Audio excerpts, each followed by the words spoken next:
Hey y'all, Carmelicti with Unrooted Studios here.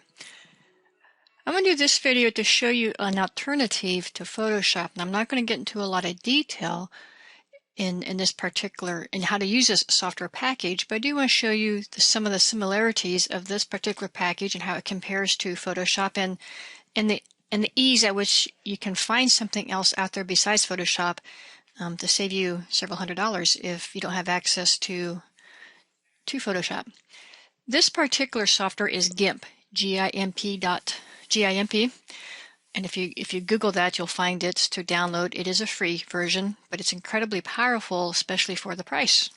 So let me go over just a few things here. These are actually two different windows in Gimp. These don't move together. I can move this window, and actually it's a different program behind here. So this is the preview window, if you will, that similar to what we do in Photoshop. And then on this far right is the Toolbox, which moves on its own. So those two windows are actually kind of separate items when you're using Gimp. These are all the tools available to us inside Gimp. And then down here are panels, basically similar to panels in Photoshop. You can add panels to this option by choosing the Add tab, and you can add or open up these various panels like so. So here's our eraser panel, which is the current active selected tool. So this first panel changes depending on the tool that we have chosen here in the toolbox. This would be similar to the control panel in Photoshop. The other panel I have chose to open here is the layers panel. So it does have the layers functionality, just like Photoshop. This third panel is a font panel that I just opened up. So these are the tool and similar types of tools available to us inside Gimp that we have in others. There's the move tool, the alignment tool actually, which is not a tool in Photoshop. You can do that through a panel inside Photoshop. Here's pencil and brush, and they all work like we would expect. Control Z, just like in Photoshop, is an undo. And then the menu across the top here of Gimp is also similar to Photoshop. The file menu for opening and saving, etc. We have the edit menu to copy, paste, a few different other options here that we don't necessarily see inside Photoshop, but makes perfect sense when you see what the options are.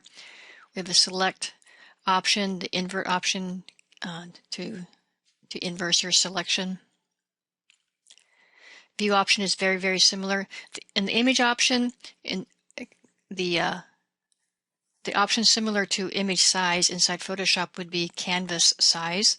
So you can change the size of your image here.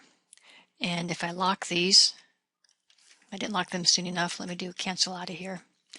Let's go back to image, canvas size. I'm going to lock these together. So if I change one, the other one will change, like so. There's not a way on this screen to change the resolution of the image. I'm going to cancel out of that so I don't have to do anything there.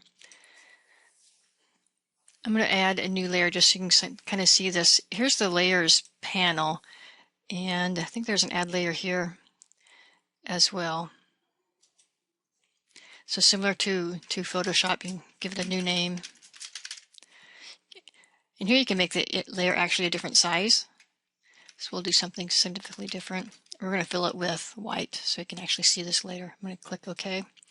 And there's the new layer. So just like Photoshop, you have access to layers. Colors option, this would be similar to layers adjustments inside Photoshop. Tools, as we noticed over here in the toolbar, very, very similar. You also have filters options. You want to do some kind of artistic effect to your image, you can do so. So a lot of similarities, not as powerful as Photoshop, but for the price, for a freebie, it's incredibly powerful. So this is certainly a viable and an excellent option. If you don't have access to Photoshop, download Gimp, G-I-M-P, from the internet and make use of this. All right, that's our introduction to Gimp.